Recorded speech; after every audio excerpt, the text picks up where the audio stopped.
Alors les amis, c'est terminé avec le projet XMP. À partir de maintenant, tout ce que vous allez faire, si jamais il est même encore possible de faire quelque chose sur le jeu, ne sera pas comptabilisé. La phase intermédiaire qu'ils ont eu appelée la chill, je crois chill période ou bien chill quelque chose de ce genre, est terminée il y a à peu près 6 minutes. Donc maintenant, on va voir dans cette vidéo à quoi on devrait s'attendre sur ce projet. Parce que oui, il y a déjà des éléments très clairs qui nous montrent combien et surtout à quoi on pourrait s'attendre en termes d'argent, bien sûr, et aussi surtout ce qu'il faudrait faire pour les retardataires, parce que je sais qu'il y a des personnes qui ne sont pas encore prêtes à recevoir. Si je me rappelle bien, les anciens airdrops, lors des anciens airdrops, il y a eu des millions de joueurs qui n'ont pas reçu leur argent, mais qui n'ont pas pu retirer leur argent simplement parce que cela était bloqué ou bien simplement parce qu'ils n'ont pas pu faire ce qu'il fallait faire au moment où il fallait le faire. Donc, on va rapidement voir tout cela dans cette vidéo. Si jamais c'est la première fois que vous passez par ici, régulièrement, nous faisons de super vidéos sur le décryptage de crypto-monnaies. Donc, si jamais cette thématique vous intéresse, n'hésitez pas, les amis. Abonnez-vous. Alors les amis, avant d'entrer dans le vif du sujet, on va rapidement faire un breaking rapide chez notre partenaire du jour, à savoir la plateforme Bitget sur laquelle vous pouvez très bien vendre vos crypto-monnaies. Et récemment, la plateforme Bitget a été annoncée comme partenaire du projet XMP. Et si jamais vous vous rendez sur la plateforme en question, vous aurez la possibilité de pouvoir acheter en pré-vente les tokens de ce projet. On sait très bien qu'il y a déjà des possibilités de pouvoir vendre ou bien avoir accès aux différents tokens du projet XMP à travers les différents NFT qui ont été émis sur le marché. Maintenant, grâce à la possibilité de prévente qui a été vulgarisée depuis quelques temps sur des exchanges centralisés, vous avez également la possibilité de pouvoir accéder aux tokens de XMP en prévente sur la plateforme BitGet. Donc, on va également rapidement voir dans la vidéo comment est-ce que vous pouvez faire pour ceux qui sont novices dans le domaine, comment est-ce que vous pouvez faire pour transférer plus tard également vos crypto-monnaies lorsque vous allez les recevoir sur BitGet pour les retardataires. Il ne faudrait pas qu'après, comme dans les anciens airdrops, que ce soit le airdrop de Pixelverse, que ce soit le airdrop de Hamster Combat, il y a toujours eu des personnes qui n'ont pas pu vendre leur crypto-monnaie ou bien qui n'ont pas pu recevoir leur crypto-monnaie simplement par, je vais simplement dire par négligence ou par abandon. Donc, on va voir cela en profondeur dans cette vidéo. Donc, comme je disais, les amis, aujourd'hui, c'est le dernier jour. C'était le dernier jour pour être actif et collecter les points par heure ou bien collecter des points sur le projet XMP et possiblement inviter le maximum d'amis parce qu'apparemment, ce qui serait le plus important sur ce jeu-ci sera en fait le nombre d'amis que vous avez eu à inviter. La team a eu à répéter cela plusieurs fois sur plusieurs postes, même dans le jeu, que l'élément le plus important, l'un des éléments les plus importants sur lesquels ils vont se baser pour effectuer le partage des points sera le nombre d'amis. Donc, plus vous avez eu à inviter des amis actifs, pas des amis passifs, parce qu'il y a des gens qui peuvent payer des bots pour s'abonner à leur compte ou bien pour être affiliés. Donc, pas des abonnés passifs, mais des abonnés actifs. Ça me rappelle, il y a des membres de la communauté qui disent avoir invité des gens qui n'ont jamais eu à jouer. Donc, ils ont eu à inviter leurs frères, leurs sœurs et ils devaient encore passer le temps à demander à ces derniers de jouer à des jeux. Donc, c'était vraiment fatigant. Donc, inviter quelqu'un et faire en sorte que ce dernier joue également pour qu'il ne soit pas considéré comme invité passif. Donc, avoir des invités actifs, ça compte énormément et ça va compter beaucoup. Malheureusement, ça veut dire qu'il y aura beaucoup de personnes qui risquent de ne pas recevoir grand-chose parce que si la majorité des tokens se base, ou bien la grande partie de la répartition se base sur les invités et les invités de qualité, alors ça veut dire qu'il y aura bon nombre qui ne vont pas recevoir cette partie-là de la distribution, cette partie en fait réservée aux invités. Donc, il y a ceux qui ont eu à inviter 50 personnes, il y a ceux qui ont eu à inviter 100 personnes, mais il y a aussi ceux qui ont eu à inviter 100 000 personnes, d'autres 50 000 personnes. Je pense par exemple au groupe Telegram où on retrouve 1 million d'abonnés ou bien 2 millions d'abonnés ou 3 millions d'abonnés. Ces personnes ont sûrement eu à inviter en près de 4 mois plus de 100 000 personnes. Donc, la grosse partie du gâteau ira très certainement à ces comptes-là ou bien à ces influenceurs-là ou bien à ces profils-là. Il ne faudrait pas s'attendre à grand-chose en ce qui concerne les invités dans la partie des tokens réservés aux invités. Si vous n'avez pas énormément d'invités, les amis, il ne faudrait pas compter grandement sur cette partie-là. Il faudrait compter beaucoup plus sur le nombre de points que vous avez eu à générer sur le jeu. Tu m'as également eu à mettre ce point en avant. Donc, le nombre de points que vous avez au final pu générer sur le jeu sera également tenu comme point focal pour partager les tokens. Donc, si jamais vous avez maximisé en termes de nombre de points par heure développés sur le jeu, donc dites-moi déjà en commentaire avec combien de points par heure vous pensez être allé en compétition pour la réception des tokens. Donc, que ce soit la première, si on somme la première et deuxième saison, vous êtes allé en compétition avec combien de points par heure? Dites-le moi en commentaire. Et comme toujours, je me ferai un plaisir d'échanger avec vous. Moi, je pense être allé en compétition avec un peu plus de 2-3 millions. Si on somme les deux, si on somme en fait les deux saisons, non pas 2 millions, je pense, un peu plus de. La première saison, c'était près de 100 milliards de points.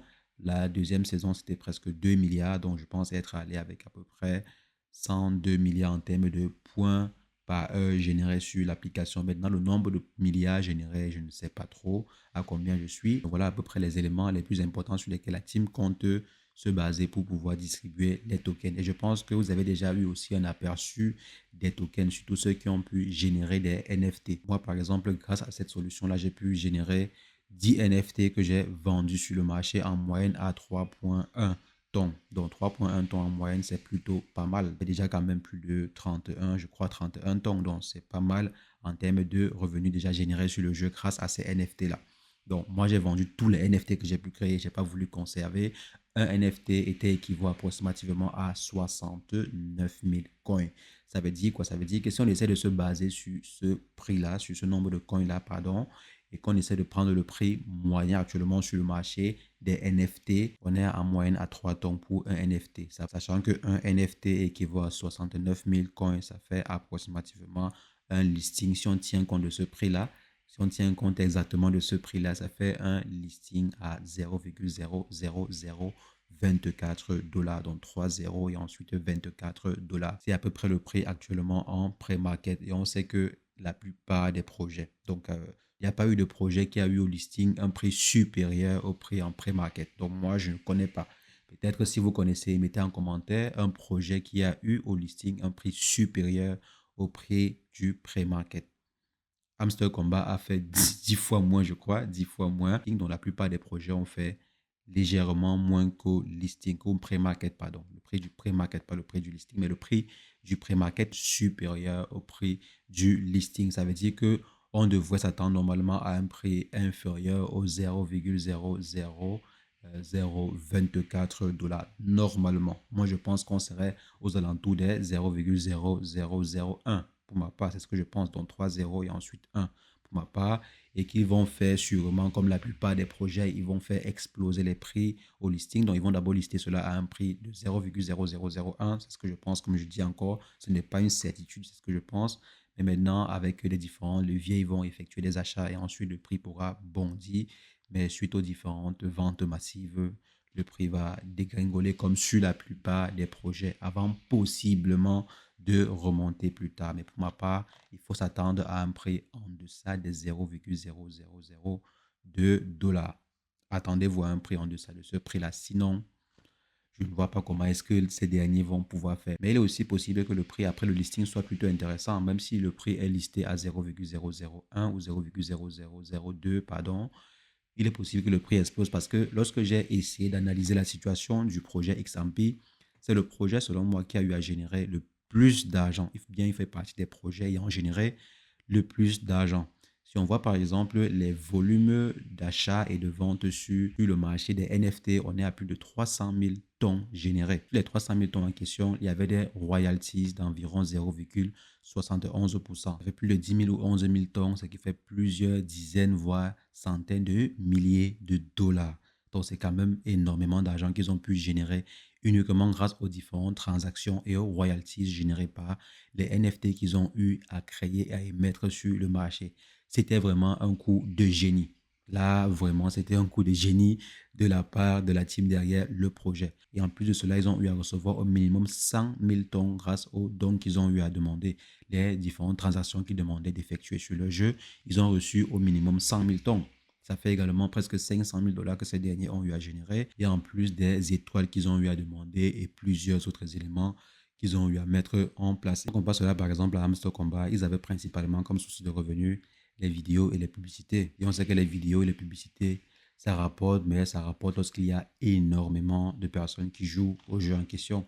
Donc, en parlant de revenus directs, je pense que la team derrière XMP a eu à générer quand même beaucoup d'argent. Beaucoup d'argent de façon directe, sans pour autant compter les revenus liés aux chaînes YouTube et tout ce qui va avec. Donc, la team a quand même assez de revenus à partager à peu de personnes par rapport, par exemple, au projet Hamster Combat. Donc, il y a beaucoup d'argent à partager à quelques millions d'utilisateurs. J'espère que grâce à ceci, ils vont pouvoir partager de façon raisonnable, quoi. Ils seront au moins proches de ce qu'a pu faire un projet comme Docs ou bien proche des projets similaires à celui de Docs ou bien de Notcoin. On espère vraiment. On espère vraiment. Mais pour l'instant, si rien n'est certifié. Donc, c'est après le listing d'ici une semaine max, je crois, qu'on pourra également savoir si la team derrière le projet a pu être assez large ou a eu la main large lors du partage du butin. Donc, on le saura d'ici quelques... Maintenant, lorsque vous allez recevoir vos différents tokens, les amis, vous avez la possibilité. Pour ceux qui ont eu à configurer Tokenkeeper, vous aurez la possibilité de pouvoir les transférer. Donc, pour pouvoir les vendre, c'est extrêmement simple.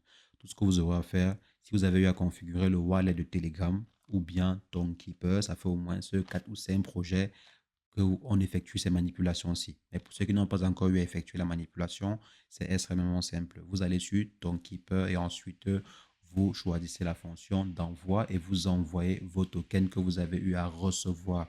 Quand vous allez recevoir vos tokens sur Tokenkeeper, vous les envoyez simplement sur la plateforme BitGet. On a eu à effectuer plusieurs vidéos pour vous montrer comment le faire. Je ne vais pas me répéter 10 500 fois. Je vais simplement mettre le lien qui va apparaître là à gauche ou à droite de l'écran pour vous rediriger vers la vidéo qu'on avait eu à faire sur le projet, comment transférer ces tokens, que ce soit directement sur le projet XMP ou bien sur Tokenkeeper ou bien Wallet de Telegram ou tout autre exchange décentralisé sur la plateforme BitGet pour ensuite les vendre. Si vous souhaitez vendre sur le service de peer-to-peer de BitGet, bien vous souhaitez simplement l'échanger sur BitGet, vous aurez la possibilité de le faire. Donc, vous transférez simplement vos tokens sur BitGet et ensuite, vous aurez la possibilité de faire ce que vous souhaitez de faire. Donc, les amis, c'est ce que je voulais partager avec vous dans cette vidéo. On va se revoir très prochainement pour une nouvelle vidéo sur le décryptage de crypto-monnaies. Mais entre-temps, portez-vous bien. Ciao, ciao.